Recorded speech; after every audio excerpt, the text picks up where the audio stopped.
Hi, I'm Kyle. And I'm Josh. And we're Fear the Queer, a podcast that talks about everything on our gay agendas, from politics and media to race and relationships. So sit back, relax, as we spill the tea. Fear the Queer!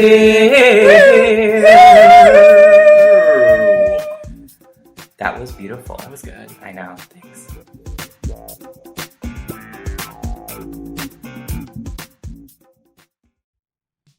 Good evening, listeners, and thank you for tuning in to episode 6 of Fear the Queer. On tonight's episode, we will be discussing the one and only Rupaul. But before we really dig into RuPaul and RuPaul's Drag Race and everything that it stands for, Josh, what are we drinking tonight? Well, we are drinking my favorite seasonal beer. It's from the Two Brothers Brewing Company, and it's the Blood Orange Pinball Pale Ale. Ooh, cheers, queers. Cheers. Ooh. Ding. Yummy, yummy in my tummy. Okay, so I feel like with RuPaul, there's no introduction needed whatsoever. It's the one and only RuPaul. RuPaul has taken drag and pushed it to the mainstream. When years ago asked about if drag will ever be mainstream, RuPaul replied with, no, drag is never going to be mainstream. Joke's on you, RuPaul. Right. So RuPaul was born November 17th, 1960. He's 58 years old and a Scorpio, which explains why he is so calculated. You may notice me going back and forth with RuPaul's pronouns, and that's because in an interview with Regis and Kelly, RuPaul said, you can call me she, you can call me he, you can call me anything that you'd like, Regis and Kathy Lee, as long as you just call me. So, that being said, RuPaul's okay with either he or she pronouns. So, moving forward. RuPaul studied art and lived in Atlanta, Georgia, where he was part of a band called the Wee Wee Pole, and eventually moved to New York City in the late 80s, early 90s, and was part of the nightclub she was part drag of the ball scene. A little bit, like a little bit. Okay. I actually saw a picture the other day of RuPaul and Willie Ninja, and it just warmed my heart.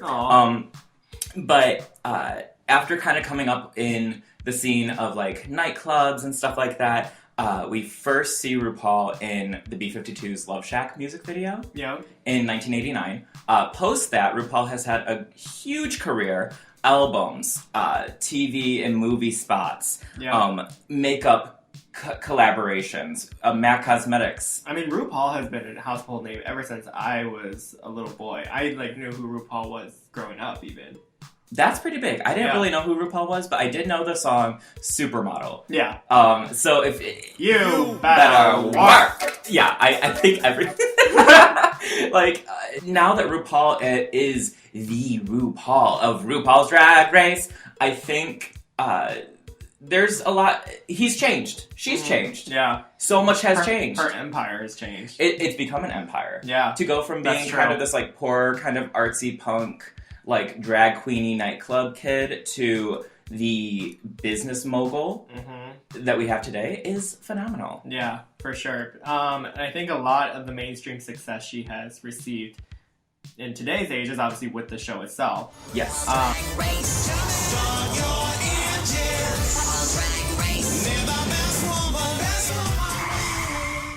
For those of you who don't know, RuPaul's Drag Race premiered on February 2nd of 2009.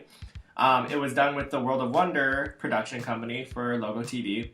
And it honestly started off as this rinky-dink, small reality TV budget, competition. yeah. Yeah, if anyone's seen the first season, the filters that they use. It's like smudgy. It's like they took Vaseline and like put it over the lens. Right. Everyone has a glow on them, which is how I want to look all the time. Right. It's like if Oprah was editing the TV show. Oprah's like, I love bread. Put some butter on the And it went from like the small show that like mostly gay men actually. Because it was on Logo. Right. So it's like, ooh, Logo. Which is, obviously primarily a queer, for gay men. And then it turned into a worldwide phenomenon. It now is in its 10th season and just keeps going. Yeah, 3 all-star seasons under its belt already. It actually moved to VH1 in 2017, which actually made it an even bigger hit show. And it's actually helped it gain recognition within the Academy itself, because in the past 2 years... Yeah, the Television Academy, because in the past 2 years, it's won consecutive Primetime Emmys. Yes. Two for RuPaul for Best Host. And then it won last year. Or actually, no, this year. This year. Mm-hmm. This year for Best Reality TV Competition. And think about this. This reality TV show competition category has been going for 15 years. Only 4 shows have actually won. Jeez. Yeah, and RuPaul is now one of them. So. About time. I know. About time, and also, like, good for Ru. Good for Ru. Good for drag queens. Good for the LGBTQ community. That you can have a show on mainstream television, and it still gets recognized as being something of value, I guess? Oh, yeah. I have mixed feelings about it. Yeah, I mean, I feel like it's sort of like a kill your darlings moment where it's just like you kind of have to know what the show's really about in order to actually love it completely. Yes, but I think people would argue that they don't need to know everything. That's true. Yeah, I guess I think that's where my like mixed feelings comes in. Right. Well, I was gonna say, I guess with our over analytical, critical thinking. I'm not critical. Yeah, sure. So actually, when did you start watching RuPaul? I first saw it in the season 2.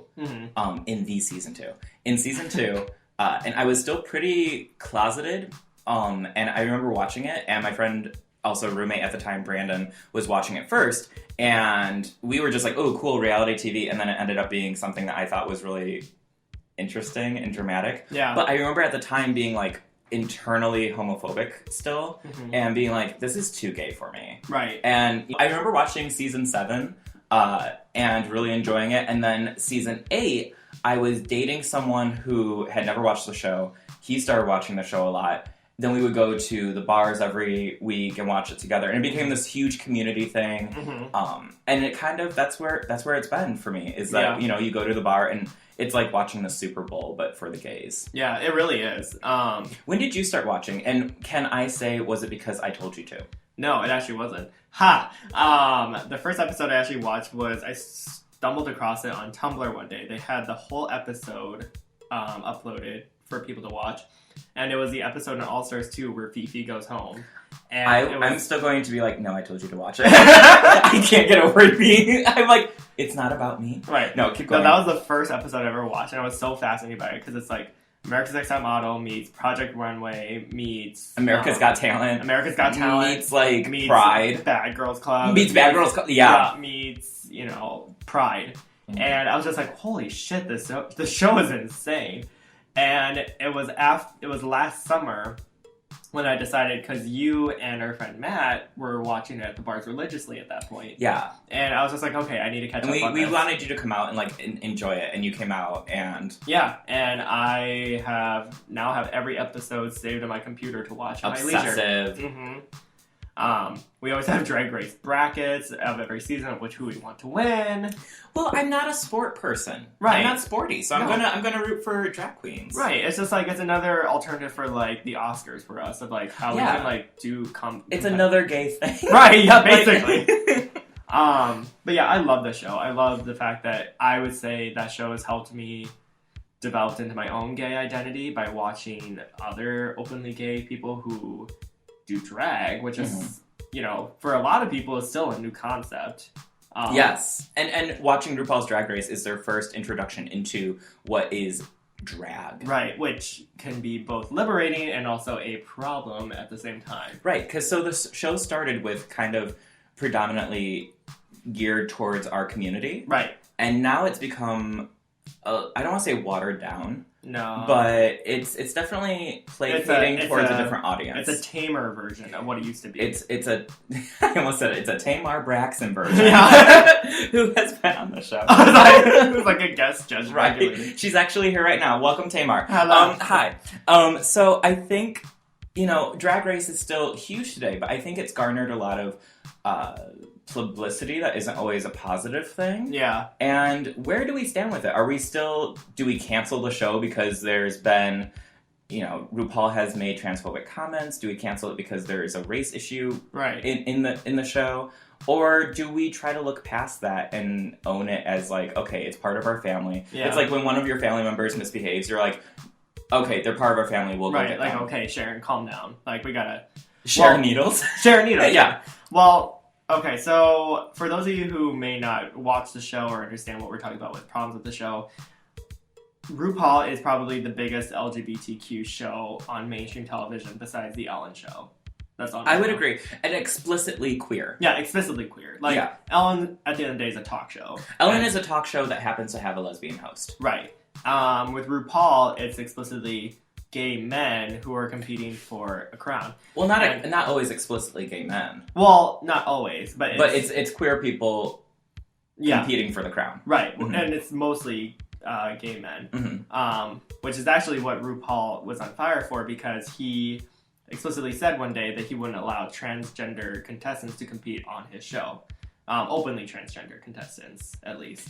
And that's such a huge problem. One, because it completely erases the history of drag queens as well as trans women, and how they coincide as well as are very different. Right. Because Marsha P. Johnson was also a trans woman who was also a drag performer. Right.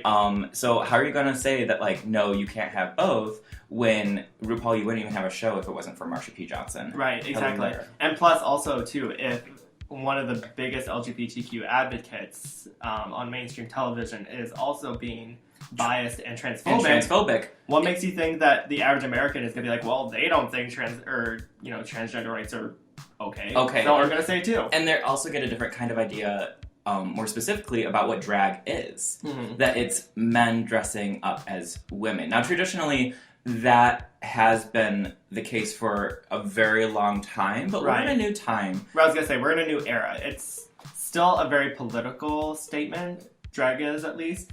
Drag is totally punk. Right, but I don't think that the advocacy behind it of what it used to be stands for what we do for it now. Right, like for me, drag is about performance. Yep. Drag is, I forget what her name is, but she's actually a trans drag queen in Brooklyn, and she said it's a fart joke on gender, and it's gender fuckery. Basically, like if you have something to say and it doesn't matter what your gender is or what your sexuality is, if you have something to say about gender or society and you do this through performance, go for it. Like, I'm here for it. And that's all what it is for, really. And that's why it's, very liberating to see not only drag queens, but drag kings, transgender performers. Burlesque, yes. And things like that. So to limit drag, I feel like is counteractive to what drag is about, like at its base form. Right, and I think that RuPaul has backtracked, has apologized, but it's kind of like, it's the old idiom of if you squeeze toothpaste out of the tube, you can't put it back in. Yeah. It's like, it's still out there. Right. And all those people that watch the show and don't have a better understanding about transgender rights or gender politics or sexuality or whatever are going to see that and be like, yeah, why was Peppermint on the show? Right. Or why, it fucks with what the show was initially created for, which is just to celebrate being diverse and love and creativity. Right. It almost seems like it's catering to its now majorly mainstream audience. And I remember watching season 9 when it first got on VH1 and being the loudest, bitchiest person at the bar, being like, I don't like this. I don't like this. Yeah. Why is it on VH1? They're marketing towards straight people. They're marketing towards the mass media, and I don't like it. And everyone's like, shut the fuck up, Kyle. Like, no one cares. Drink your vodka soda. And I was like, meh. So, but I still watched it. Yeah. I still loved it. Yeah. But I think we can see some of that, play out in the most recent season when the issue of race was brought up in the competition. 10. Yeah. So, in this past season, there was a contestant named the Vixen, who is from Chicago. Hey, the Vixen. Yes, shout out to Vixen. Love her to death. Me too. She necessarily wasn't the greatest Drag Race contestant, but she definitely was... And she's a good queen. Oh, yeah, she's a great queen. It's just that on the show, I feel like she was hampered by a lot of the issues that the show was representing. Right, and the kind of show that the producers were trying to create. Right. So, the Vixen is very outspoken and is very much a Black Lives Matter... she has a performance piece that's Black Girl Magic. And so a lot of her drag is political driven and things like that. Yes. And throughout the show, a lot of her white counterparts would actually try to start arguments with her or silence her. Yeah, because they knew she was hot-headed, and they knew that if they provoked her, they would get a reaction out of her. And it's not even just that they knew that they would get a reaction out of her. It's that they when oh my god, sorry, having a gay stroke. When Aquaria had the was crying. Yeah. And it's not even like Aquaria's fault necessarily, but Vixen was like, this is how they're going to create it on TV. And you know what? It's true. That's how they did create it. They created it that the Vixen was an angry black woman, even though all she did was just call out bullshit. Right. How come, like, the white counterparts get to call out bullshit and they're seen as like, oh yeah, preach, honey. Right. Yes, queen. Right. Well, especially in reality TV, there always seems to be this issue with black contestants where they always seem to cast people that are hot-headed and tempered to sort of make them seem like the angry black woman. Like, They always want to try to make that a stereotype. You see it in a lot of reality TV show competitions, like America's Next Top Model, Bad Girls Club. Like, there's always, like, that one girl that's, like, the hot-headed black diva. And it's a very problematic stereotype. And the Vixen was very adamant about trying to fight against that. Being like, no, you're not going to push me into this little corner. Just because I'm outspoken and just because I stand for something doesn't mean that you're going to minimize what I'm talking about here. Right. But, okay, so then I think what gets confusing for people is because they see and they're like, well, RuPaul's black. Right. But then that goes into a class system. Right. That RuPaul has come from nothing. And has worked her way up through the club scene, having bit roles in movies and TV, having music, but to being the mega superstar that she is, that she comes from a different generation that sees drag and sees how people should police themselves in a different way. Right. So she's played the game to get where she is by kind of assimilating into white pop culture. Right.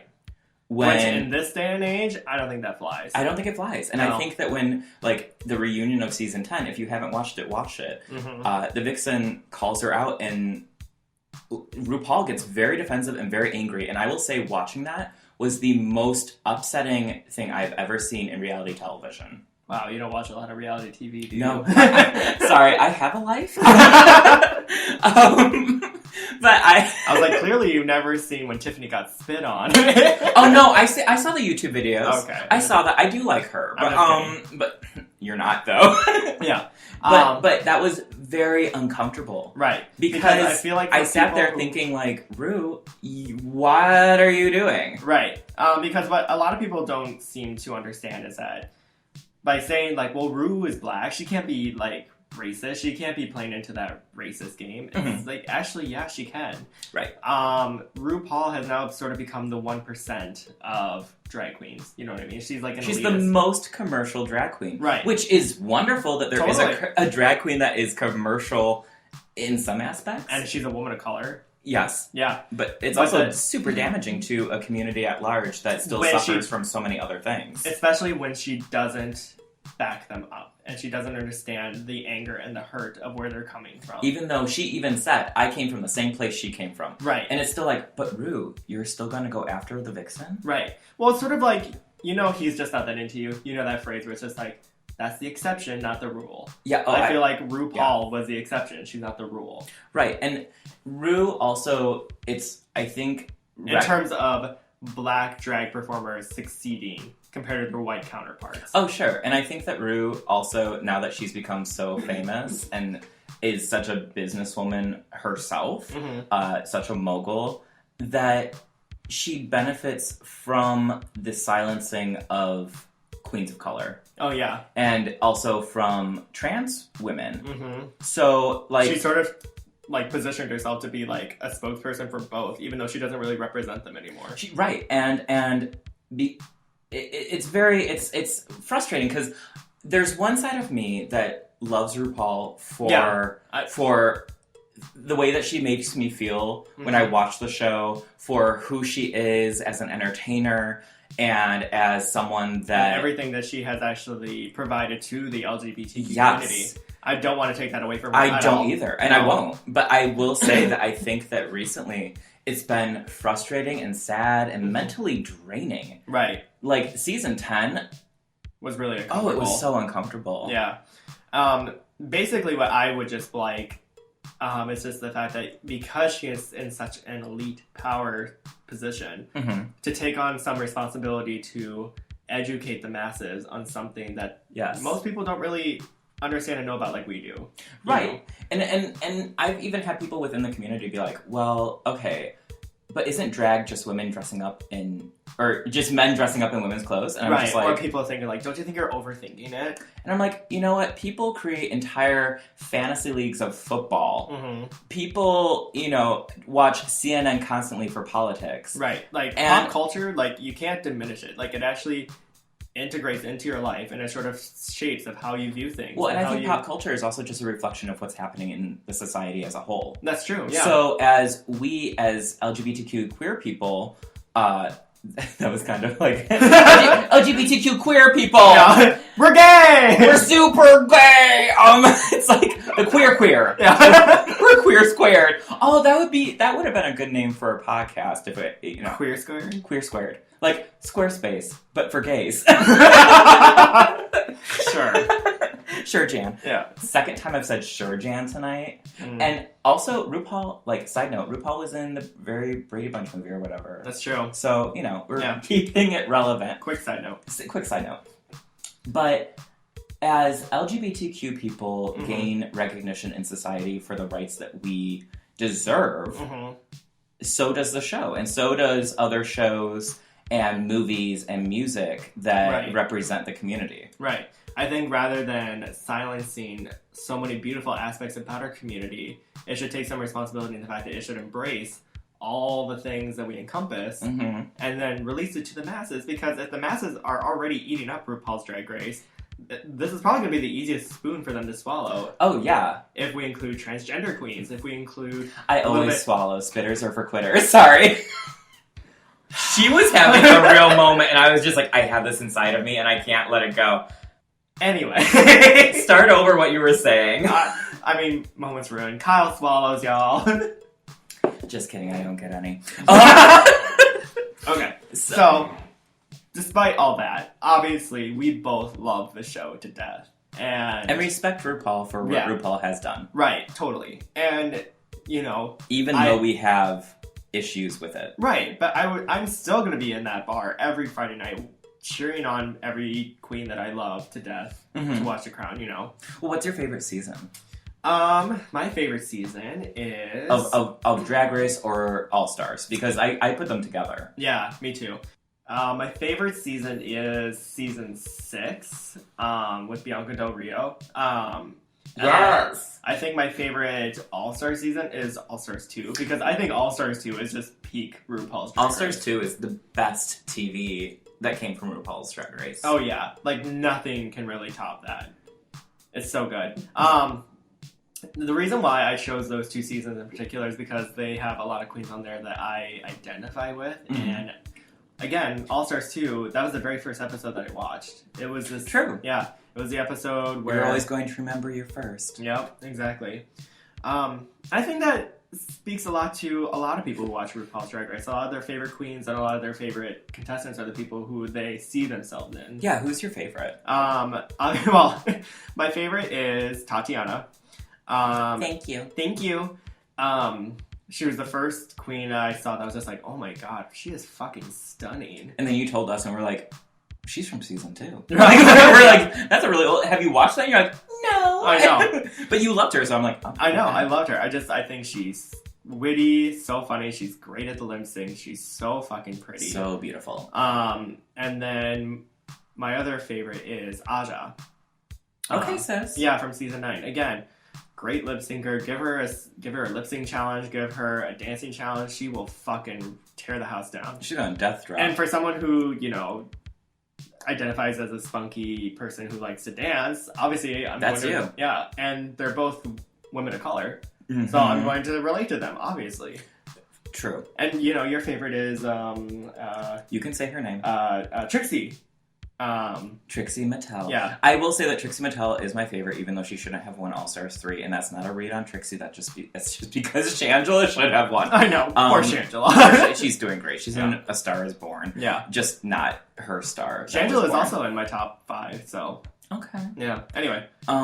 Trixie's your and I think it's because I relate to Trixie too. Because I think here's a great part about the show, and that RuPaul has brought to LGBTQ people is that you can watch the show and there is a queen on there for everyone. Yeah. Are you funny? Are you a good dancer? Are you beautiful? Are you shy? Are you loud? It doesn't matter. Are you big? Are you little? There's someone there for everyone. There is. So imagine being like that little kid in the podunk town somewhere in the middle of a cornfield, and I hope that wasn't too triggering. And you see that and you're like, oh my god, I love this. And now that's on VH1. Like most people have cable. Yeah. So, especially like in middle of America. Yeah, I mean, I grew up without cable, but I'm sorry, I'm not traumatized from it, but I will. Kyle had a damaged childhood. She wasn't watching Batman. I wasn't watching Batman and Robin. If you don't understand that reference, watch season 7 of RuPaul's Drag Race Snatch Game. Yes. So I love Trixie Mattel. She's one of those funny, goofy queens. She's from Wisconsin. She lived in Chicago for a time where she kind of like was an up-and-comer in the Chicago drag community. Right. So I like comedy queens. I love Bob the Drag Queen. Yeah. A couple years ago, I went to see David Sedaris speak, and I had him sign my book. And it was I don't fangirl often, but I will say that when I was having David Sedaris sign my book, he looked at me and he was like, do you watch RuPaul's Drag Race? And I was like, oh, he can clock a gay. Yeah. And I was like, I do. And he was one of the guest judges that week. So he took out this fan and it said, a RuPaul's Drag Race fan, and he gave it to me. As he was... I don't have it anymore, though. Why? My ex-boyfriend has it still. Oh, well, fuck him. Yeah, fuck him. Yeah, I said it. You don't have to not say it. This is an ex from like 2-3 years ago. Yeah. I don't know where he's at. Probably watching RuPaul's Drag Race. Probably fanning himself because he sweated a lot. So, but no, David Sedaris was like, who do you like? And I was like, right now, I love Kimchi, because she was also from Chicago. And great... My Asian queen. Yes, and great makeup doer. Yeah. Applier? Makeup applier? Makeup doer. Can I apply for this makeup? Yeah. It's like student loans, but worse. Mine is anyways. And I love Bob the Drag Queen. And David Sedaris was like, I love Bob the Drag Queen. And I was just like, what are we? And so then he wrote in my book, he was like, Dear Kyle, we both love Bob.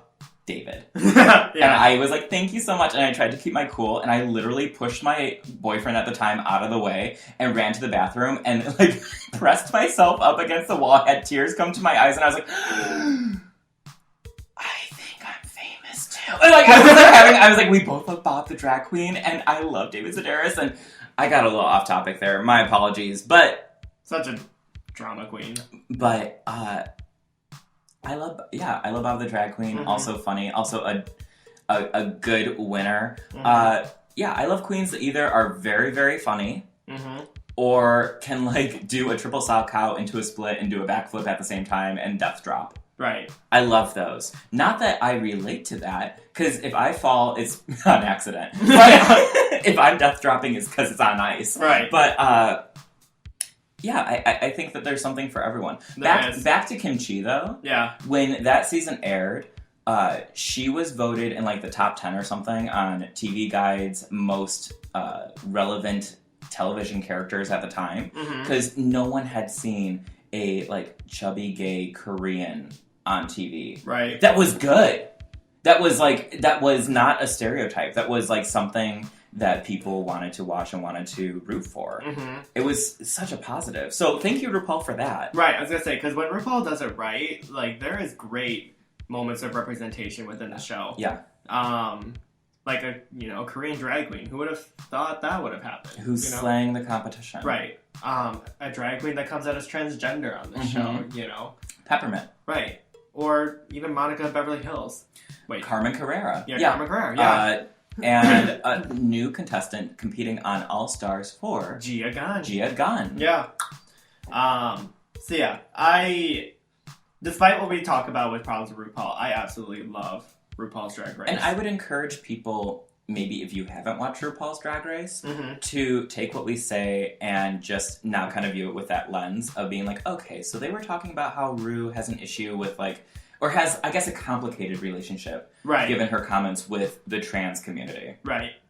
Like, she's even said in a comment, well, the word, and I'm, I don't want to say this, but it's like I'm quoting her, the word tranny yeah.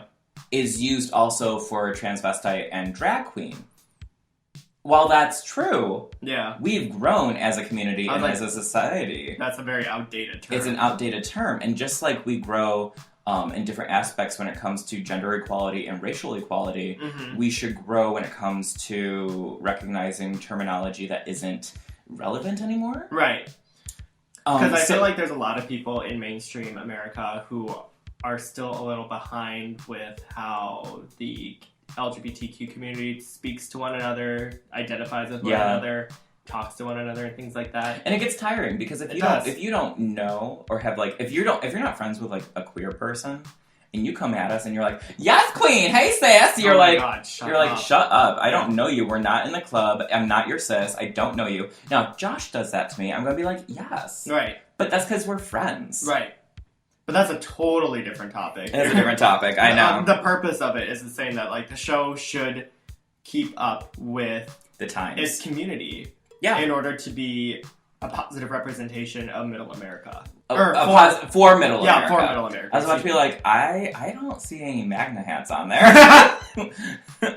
But yeah. So let me ask you this. Okay. If you were on RuPaul's Drag Race, what would be your stage name? My stage name, as a queen, Nova Scotia. Mm. I give the men blue balls, but I warm it up with my hairy muff. Oh my. And then when I lip sync, I take them to Supernova. Ah. So I think for me, it's the idea of being kind of a campy, fun comedy queen, and like a little bit playful, but like I will still slay you to pieces. In what ways? I think I would kill on the comedy challenges. I think I'm actually not a bad lip syncer. No. I think I just don't do death drops and splits. But I also don't need that to get woos from the audience, okay? Sure. What would your name be? My drag name would be Euthanasia. Here to kill the competition. I like it. I like it. What would your aesthetic be? Definitely, I even said my entrance look would be a little bit of Barbarella meets sci-fi alien meets Gia Gunn's entrance look. Luckily, you have that in your closet right now. Right. Yeah. I feel like Euthanasia is very sassy, very good at, and give her a dance challenge, give her a lip sync challenge, give her a music video challenge, and I walk away with the title. A sewing challenge and she'll cry. A sewing challenge. And then Nova comes over and Nova's like, bitch, here's a glue gun. Let me tell you a secret about my drag. I use glue guns. So you're Latrice. That's not a bad thing to be compared to. I love Latrice. I know. Would you rather win a regular season of RuPaul's Drag Race, or would you rather lose and then come back for All-Stars? Lose and come back for All-Stars. Okay. Why? That's easy, because you know what? Winning RuPaul's Drag Race does not guarantee that you are going to remain relevant in media. Tyra Sanchez. Who? Exactly. I know. No, I know. Raven should have won that season. I still stand by that now. But, because I think that, queens that win their seasons, some do great and continue to have long-standing careers, and others that lose their season come back for All-Stars. You've been relevant for 5 years. Yeah. You've been on TV twice. Yeah. And you have 2 seasons of TV. I'd rather have 2 seasons than 1 good season. Right, because we think of All-Stars, like Alyssa Edwards, Trixie Mattel, Shangela, Raven. These are all people that even... Katya. Even people are, who are average viewers of the show are just oh yeah, I know them. Yeah, you recognize them. Which is what's so great about RuPaul's Drag Race All-Stars, which is going to be coming out December 14th on VH1. I keep plugging that as though we're getting paid. Right, we're not getting paid. We're not getting paid. We're doing this for free. Unfortunately. But yeah, I'm also excited for All-Stars 4 because I'm excited to see who's going to be able to sort of expand on their original storyline. Right, so I think the long story short of RuPaul... Yeah. Thank you, RuPaul. Yes, thank you so much for But we're going to keep watching you. Yeah. We're going to keep watching what you do and how you speak to the community. And how you expand and grow. Because I'm hoping it's going to be really well. Because right now you have a lot of great momentum under you. Mm-hmm. And hopefully this momentum will just keep going up and be more inclusive, more... inclusive to the actual community, not pandering towards heteronormative America. Right. And for our straight listeners who are listening to that, we're not trying to attack heteronormativity, but you have to understand and respect that the show is not for you. It's not designed for them. It's for them to watch and respect. No, I 100% agree. I was like, for a second, I was like, why are we apologizing? And I'm not going to apologize for that. No, I'm not either. If you're a straight friend of mine and you're like offended by that, maybe you should check yourself because I'm not talking to you. Right. But I think that like it's meant for the queer community. Mm-hmm. Like straight people get every other fucking thing in this world. Right. Like including for a long time marriage. Yeah. So you can sit the fuck back and you can love these queer people and respect them and know that it's just not for you. Right. But you can still love it. Right. You can still love it, respect it. It's not like you're going to be alienated. No. Like you're still welcome to come out to the bars and watch it with us and everything like that. But just know. But just know that like. Just know your place. Well, it's like going to someone's house. Yeah. It's like you're a guest. You're a guest. Mm-hmm. Like come enjoy it with us. But if you get messy, I'm gonna not invite you back to my house. Right. Just saying. All right. So that was a good little chit chat. We spilled the tea. Yeah. I honestly could go on longer with RuPaul. I think we definitely could too. But honestly, we need to wrap it up. We need to wrap it up. Yeah. So for our lightning round, I think that we have a lot to talk about. Our thunderstorm and lightning, very, very frightening. Beep. It's not a Fear the Queer episode if I don't sing off-key once. So, in honor of RuPaul's Drag Race All-Stars Season 4 premiering... Which is coming up in a couple weeks here. December 14th. Woo! We are going to look at the queens that are now on this upcoming All-Star season. Mm-hmm. And talk about... if you haven't seen the show, the must-see clips that you should watch before watching the show so that you get a little bit of backstory on who these queens are, what they're like, and then you can follow along with the rest of us and be like, oh my god, I love her, or oh my god, I love her. Mm-hmm. So, to start it off... Yes. Who are we starting off with? Trinity the Tuck Taylor. Okay. Honestly, I think the most memorable thing about her immediately comes to mind is the 90210 challenge. Absolutely. Yeah. Look it up. The challenge was that they were supposed to recreate characters from the show 90210, or Beverly Hills 90210. Yes. And Trinity basically was supposed to be like a minor background character, and she steals every scene that she's in. Every scene. She plays a mom who just like wants to be her teenage daughter, and it's so basically fucking funny. Amy Poehler in Mean Girls. Yes. She just I love ya. So funny. I agree. Watch that. And what's great about Trinity is she's a pageant queen who does comedy really well and isn't afraid to take fashion challenges. Right. Yep. Who's next? Next is Valentina. It's me. Oh my god, my favorite queen in this upcoming season. She's in my top 3. Yeah. I mean, honestly, all I have to say is, I'd like to keep it on, please. Yes, look it up. Yeah. Valentina has one of the most epic lip syncs in RuPaul's history, but for all the wrong reasons. Right, and I think that when you first see Valentina, if you don't know her, she's beautiful. Like I showed my mom Valentina, my mom was like, ah! I hate you. That was such a good opportunity. I missed that opportunity. I know, it just totally went over your head. I'm dying right now because, like, I'm the comedy queen and you're the dancer. I know. So watch me dance. Okay. I won't. But, no, Valentina, you show her to anyone and she is gorgeous. Mm-hmm. So I'm excited to see her show us that she knows how to lip sync. So look up the clip of Valentina's lip sync where she says, I'd like to keep it on. And just watch it go down. Watch it, there. And it's cringy. Yeah, it is. So does she get a redemption? Who knows? She'll get a redemption. We know how this works. Yeah. So the next up is from season 10, Monet Exchange. Oh, yes. Great name. Great name. Cute boy. Yes, very cute. I think Monet, her defining moment was actually early on when she had to lip sync against Dusty Ray Bottoms. Gag, yes. Yeah, to Nicki Minaj's Pound the Alarm. Yes, whoa, hey. Oh. That was honestly the best lip sync of the season. Sorry, when you said Pound the Alarm, it felt so aggressive that I was like, oh. Pound the alarm. Pound the alarm. I'm the alarm. So I... Oh my. Oh! So, okay. Alright, who's next? Watch Pound the Alarm by Monet Exchange. Monique Hart. The heart of season 10. Well, I'll let you just say it. Brown cow! Stunning!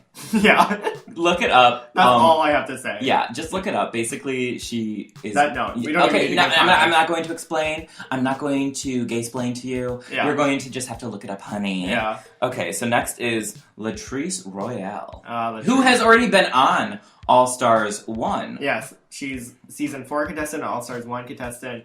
Latrice, honestly, she has a lot of iconic moments. Yeah, what do you... I know what I want. For me, it's the comedy challenge. Yes. When she get these nuts out of my face. Which you say about actual peanuts and almonds. Yeah, you're like, get those nuts away from my face. Right. Yeah. So thank you, Latrice. Yeah, thank you, Latrice. I actually had a refrigerator magnet of her saying that, and I just take it to restaurants everywhere and just hand it to the waiter. And the waiters are like, okay. Alright, so next is going to be from season 9, Farrah Moan. I just realized there's a lot of season 9 queens. There's 3. Yeah. So a lot, I guess. Yeah. Well, 3 out of 10. I guess, like, what? Is that, like, a quarter of the queens? Yeah, kind of. Yeah, in a way. If you divide by 4. Because there's 10 queens. I'm not a mathematician. Math is taking a hard hit tonight. I'm not a math. It's 30%. I went to Lutheran school. If you divide 2 animals going onto the ark by 1 ark, and God says, let there be light, bitch, you know you're going to end up on top of that mountain. Anyway. So what Bible story is that? No, I'm just kidding. It's Noah. So Pheromone. Pheromone, the highlight queen. Yes. For me, she was so emotional, and she really, I don't think, shined as high as her highlight did in season 9. Yeah. But I think what I love is when she did the reunion for season 9. When she calls out Valentina. Yeah. My favorite thing is the "you don't love me." You don't love me. I love it. Oh, shut up, Pheromone. Oh, shut up, Pheromone to Valentina. What's great about that is if you watch the whole reunion for season 9, you not only get Trinity, Valentina, you also get Farrah. So you get 3 of the contestants going to be on All Stars 4. Yeah. So you'll get a bit of each of their personality and you can kind of see why each one is going to be on All Stars. Yes, I agree. Why Aja ended up on All Stars. Yeah, Aja ended up on All Stars too, and it makes sense. She got it from the reunion. Yeah. All right, so next we have Manila Luzon. Yeah, season 3, All Stars 1, Latrice's counterpart. Latrilla. Yeah, Latrilla. They were Latrilla. Yeah. So what do you think is the most memorable thing about Manila? Because I love Manila in the sense that she provides high drag, high fashion, but also her looks are always a little campy. Yeah. Which to me screams drag, and I like that about her. Yes. I think with Manila, she is a very old-fashioned, by-the-books queen, and that's what I really like about her. Her defining moment is obviously MacArthur Park. Oh, dressed as Big Bird? Yeah, dressed as Big Bird. Or like Bird. fashion Big Bird. Right.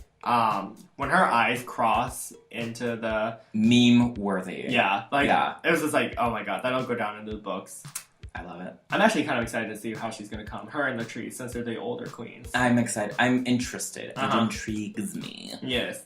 So next is Jasmine Masters. Bitch. I love Jasmine because I love her social media presence. Yeah. She's like that aunt that is always on Instagram and Twitter and shit, and it's just like posting videos of her in the parking lot outside Kmart. Yeah. And just like... Hey, I'm about to go buy towels. I got something to say. I have something to say. She has a really deep, raspy voice. But she'll talk about, like, people's bad breath or, like, hanging out with her sisters. Yeah. What do you think is her defining moment? Because she wasn't really on that much she was season 7. In 3 episodes. 3 episodes, but she is invited back. Do you think that's because of her post-career? Oh, totally. Yeah, she's like a fan favorite. Yeah. I think she has dawned on that beautiful catchphrase, no tea, no shade, just pink lemonade. Yeah, no tea, no shade, no pink lemonade. Yep. I love her. Yeah, no, she has a lot of great catchphrases. Yeah. I love the one where she's like, just as I thought, trash. Yeah. I say that to you sometimes. When you need to take out the trash. She does. I do. So the next is Gia Gunn.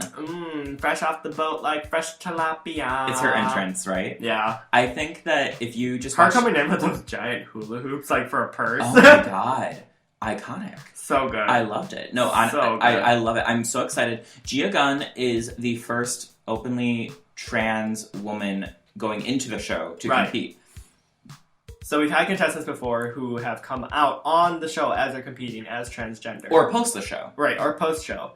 But Gia Gunn is the first openly transgender contestant to actually go in, who is openly transgender before she goes into the show. And I think that this is RuPaul trying to show that she's not transphobic and try to make it right with the community. Right. Is it a little too late? Who knows? Who knows? Yeah. Who knows? I'm excited to see Gia. Gia is a catchphrase queen. She is so fucking funny. Watch Gia Gunn's entrance just talk. Yeah. She's so funny. She's so funny. Yeah, I love Gia. I'm so... So we have, 9 out of 10? Okay, 9. Last last one is our Chicago girl, Naomi Smalls. Naomi Smalls! Yes, queen. Okay. I love seeing Naomi. Sometimes I see her out and about and I get a little starstruck because she's so tall. She actually lives near me. Yeah, she does. Like, she's so tall. She's so pretty. Like, out of drag and in drag. Just, like, a gorgeous model face. She's from season 8 when I got really into, like, Bob the Drag Queen and Kim Chi. Naomi was in the top 3 and didn't win. I'm excited to see her come back and kind of show us what she has developed since then. She's such a pretty queen. She is. What do you think? What do you think? Anytime I think of Naomi Smalls, it's just like her epic fight with Derek Barry. I agree. I think that like her fight with Derek Barry is so epic, and it's like so petty and catty, which is really missing from that season of Drag Race. Like, it's reality TV. You can be a little dramatic. Come on. Right. Naomi, for me, I think of that, and I also think of that challenge where they had to do the Wizard of Oz. Oh, and she did the Scarecrow. Yeah, that was good. So fascinating. I feel like that is a good representation of Naomi Smalls, where she's insanely beautiful and fashionable, but also very shady. Yeah, exactly. So I want her to bring that to the competition. Yeah, for sure. So that was all 10, right? That was all 10. So, as always, thank you for listening. Yes. You can find us. If you need any questions, comments, concerns, feel free to reach out to us. Our email is fearthequeerpodcast@gmail.com, or you can find us on Instagram or on Facebook. Our handle is fearthequeerpodcast. And as always, my name is Josh. And I'm Kyle. And we're Fear the Queer. Bye!